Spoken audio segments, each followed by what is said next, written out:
Individuals are being impregnated, females are being impregnated or having sexual experiences secondary to alien visitations, but actually that's quite old historically, from the incubus and succubus of the Middle Ages to even the grand conception that started one of the major religions.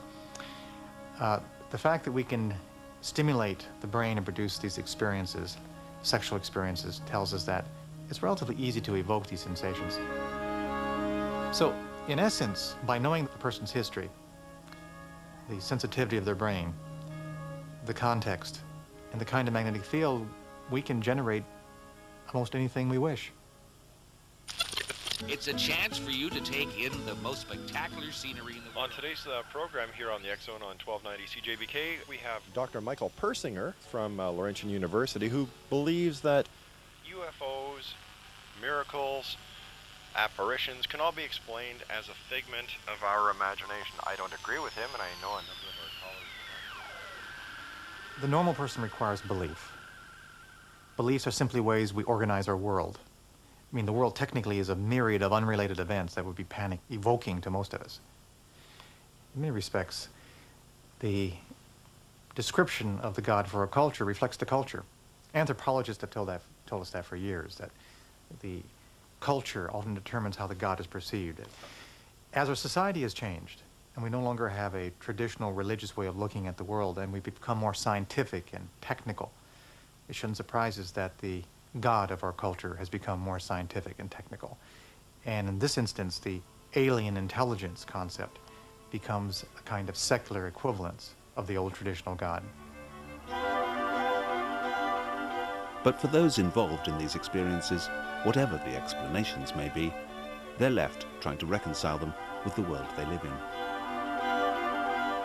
For me, this whole world of spirits, of gods and goddesses and imagination and aliens too, was always, you know, something you could read about or think about or study its meaning to a culture, but it couldn't actually manifest in the physical world. So this has been shattering for my worldview as well.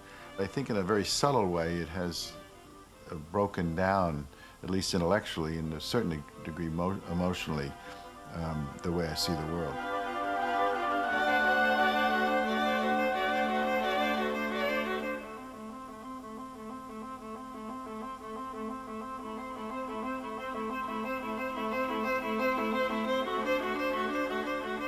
I think what people don't realize is that this isn't just about some very odd experience that happens in my bedroom in the middle of the night at 3 o'clock in the morning. It is so much more far-reaching into my life than just that. It literally affects every area of my life. Just having a normal relationship, if I wanted to have a boyfriend, it's almost impossible now.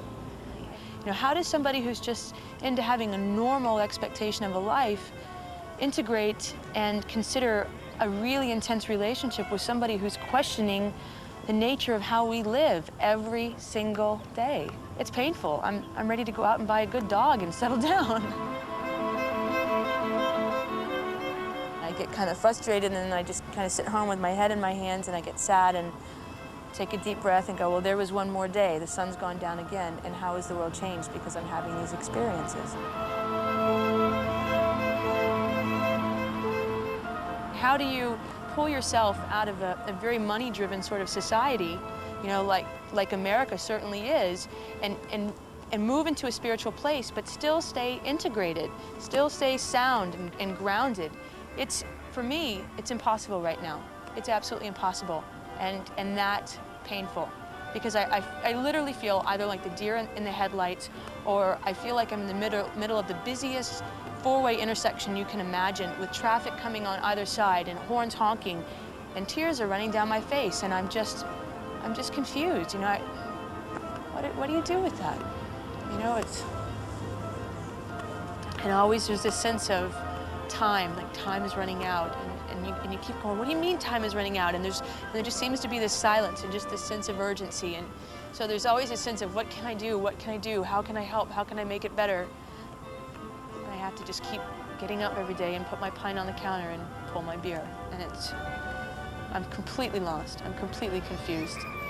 Really a huge sense of helplessness because of that. Yeah. hard.